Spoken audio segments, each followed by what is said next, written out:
যেকোনো বাগানের সৌন্দর্য হাজার গুণে বাড়িয়ে দেয় যদি থাকে সেখানে গোলাপ ফুল। আর আমার বেলকনিতেও গোলাপ ফুল থাকবে না সেটা কি হতে পারে? হ্যালো এভরিওয়ান, আসসালামু আলাইকুম। দেখেন আমার বেলকনি বাগানের সবগুলো গোলাপ একে একে আপনাদের সাথে শেয়ার করছি। আর আপনাদের সাথে আজকে শেয়ার করব আমার বেলকনি বাগানে থাকা বিশেষ বিশেষ কয়েকটা ফুল গাছ। প্রথমে তো আপনাদেরকে সবগুলো গোলাপ একে একে শেয়ার করে দিচ্ছি।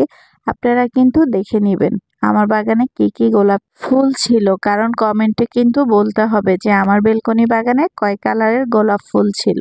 এরপরে এই গাঁদা ফুলটা দেখছেন, এটা কিন্তু আমার বোন ছিঁড়ে ফেলেছিল, আর এটার জন্য আমি একটু ওকে বকাও দিয়েছিলাম। আর এটা দেখেন রানী গোলাপি, একদম গাঢ় রানী গোলাপি যেটা সেই গেট ফুলটার, এটা হচ্ছে কমলা কালারের জবা ফুল। আমার বেলকনিতে অনেকগুলো জবা ফুল ছিল কিন্তু মারা গেছে, এখন এই দুইটাই আছে, একটা কমলা কালার আর একটা হচ্ছে লাল। আর এটা হচ্ছে হাজারি বেলি, অনেক ফুল ফুটে, আর এই ফুলটা যখন ফুটে পুরো বাসা জুড়ে স্মেল ভরে যায়। আর এটা হচ্ছে ফিটোনিয়া, এই ফিটোনিয়াটা আমার আব্বু আমাকে কিনে দিয়েছে। মাশাআল্লাহ অনেকগুলো ফুল এই ফিটোনিয়া গাছটা হয়েছে। আর এটা হচ্ছে দেশি নয়নতারা, দেশি নয়নতারার কথা কি বলবো, ফুলের তো শেষই হয় না। আর আমার বাগানে কিন্তু কয়েক কালারের টাইম ফুল আছে, আর এই টাইম ফুলটার মধ্যে দেখেন একটা ফড়িং বসেছিল। আর এখানে প্রায় ৫-৬ কালারের টাইম ফুল আছে, যেমন সাদা, গোলাপি, তারপরে হচ্ছে কমলা কালার, একটু হালকা রানী গোলাপি, অনেক ধরনের টাইম ফুল আছে। আপনারা চাইলে যদি সোনাইমুড়ির আশেপাশে হন আপনাদেরকে আমি গিফট করব।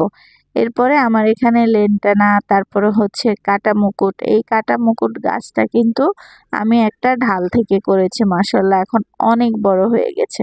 আর সাথে একটা সাদা নয়নতারা, আর এই পাশে হচ্ছে কলাবতী, এখানে চন্দ্রমল্লিকা, তারপরে হচ্ছে হলুদ গাঁদা, তারপরে আমার এখানে ২ কালারের চন্দ্রমল্লিকা ছিল, একটা গোলাপি আর একটা হচ্ছে খয়েরি। আর এক নজরে পুরো আপনাদেরকে আমি আমার বারান্দার পুরো বারান্দাটা শেয়ার করে দিচ্ছি। আর আমার বারান্দাটা জুড়েও কিন্তু সবগুলো ফুল গাছ, আমার কিন্তু ২টা বারান্দা, একটা সবগুলো ফুল গাছ আর একটা হচ্ছে সবজি গাছ। এই যে দেখেন, এই ফুলগুলো দেখলে তো এমনিতেই মন অনেক ভালো হয়ে যায়। আমার কোন কোন আপুদের বেলকনি বাগান আছে এবং এমন সুন্দর সুন্দর ফুল আছে অবশ্যই কিন্তু কমেন্টে বলে যাবেন। আমার কাছে তো বেলকনিতে ফুল গাছ থাকলে অনেক ভালো লাগে।